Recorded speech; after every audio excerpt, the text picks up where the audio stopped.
Hi, my name is Giovanni Vera. My partner Kareem Judah and I worked on the GatorAid mobile application for our fall 2020 senior design project. For our project, we created a cross-platform mobile application that allowed University of Florida students to hire other students who did well in a class as a tutor. Our motivation behind this project was that we found that it was often difficult to get help from a TA in a class that was really high level, so like a senior level class with few TAs, or a lower level class that had many students attending office hours. In addition to that, Kareem and I both had an interest in mobile development. For our technical approach, we went with an Azure database along with a C# Web API. We're using a cross-platform UI. We made our own user authentication system, used Cloudinary image hosting, and Stripe payment. And for our cross-platform UI and cross-platform business logic, we used the Xamarin framework along with C# and XAML. We split our 2020 spring semester into two main tasks. Firstly, doing research for our project, and secondly, creating project designs. Research entailed UI design research, mobile payment research, authentication, database design, and architecture patterns, and creating the project designs encompassed making design choices such as choosing our database, choosing our architecture pattern, designing UI wireframes, and designing our database. Our fall 2020 semester was also split into two tasks. Here, we developed our application and we did our application testing. So in our application development included UI development, database development, authentication systems, payment systems, image uploading systems, and then along with that came all of the testing for all of those systems. So uh, giving UI tests to various users, testing our CRUD operations, testing payment systems, and testing uploading photos. Some resources we found useful were the Xamarin documentation, which gave us information about our app framework, a source about which databases worked best with the Xamarin framework, which gave us a general idea of what kind of database we needed and how to integrate it, the Stripe payment documentation for our payment system, and a resource about mobile UI design, which gave us a general idea about how to structure our app's UI. For our application, we decided to use the model view view model architecture pattern. In this pattern, users make interactions with the view. The view is binded to the view model through data binding, and then the view model can make changes to the data objects or the models, and also it can connect to external web services. So it could access our C# Web API as well as the Stripe and Cloudinary services. This ER diagram shows some of the flow of the main portions of our application. For example, users could log in, which they would require connecting to the C# Web API, which would then connect to the Azure database. Same goes for sign up and editing profile. Users could also perform a tutor search, which would connect to the C# Web API and again connect to the Azure database to get tutors. And should a user choose to reserve a tutor, then that would connect with our external Stripe services for them to be able to make a payment. Our database centered on the idea of using the student's UFID as their unique identifier for all aspects of the application. For example, their UFID could be used to identify what courses a tutor was teaching, what education sections belong to them, what parts of the schedule belong to them, and what reservations belong to them, whether it be them being a tutor or them being a student. Here you can see some of our application pages. From top left to top right, we have our home page, login, sign up, menu, and help page. From bottom left to bottom right, you have our profile page, our profile page schedule, profile page courses, tutor list, and the view of a tutor whenever you tapped on one of the tutor list objects.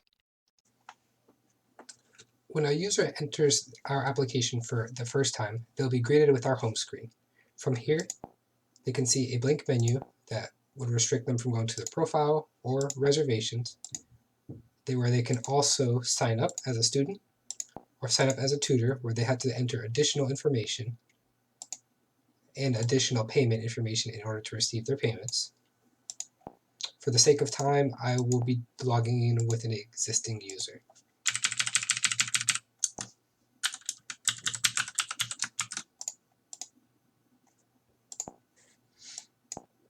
Come here, you'll be able to see the user profile, where you can toggle between a tutor view and a student view. In the tutor view, you have access to setting your education,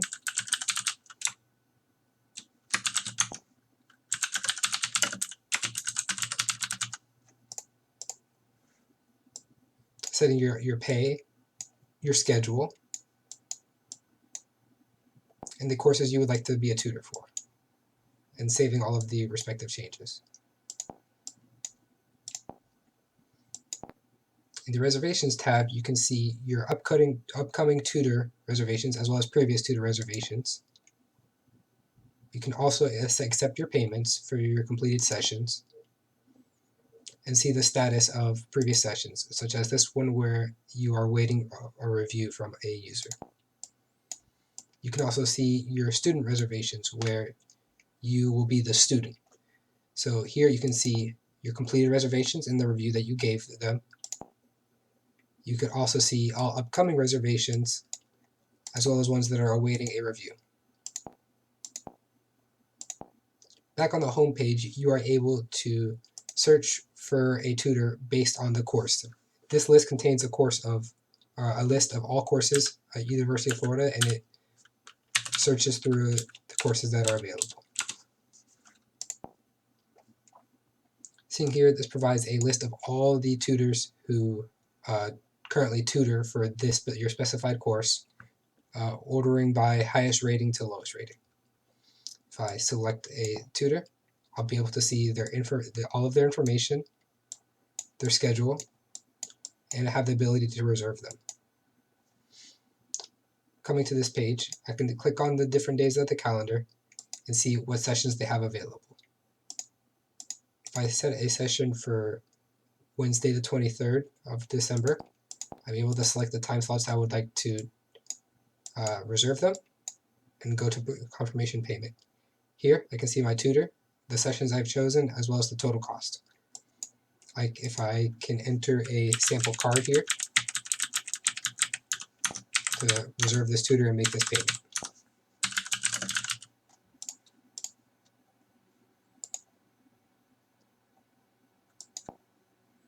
After reserving that tutor, I'm able to come back to my reservations, check my student view, and see all of the upcoming sessions that I just reserved. New users also have access to a help page that provides them additional information about the application, such as frequently asked questions, as well as a tutorial video to give the basics of our application.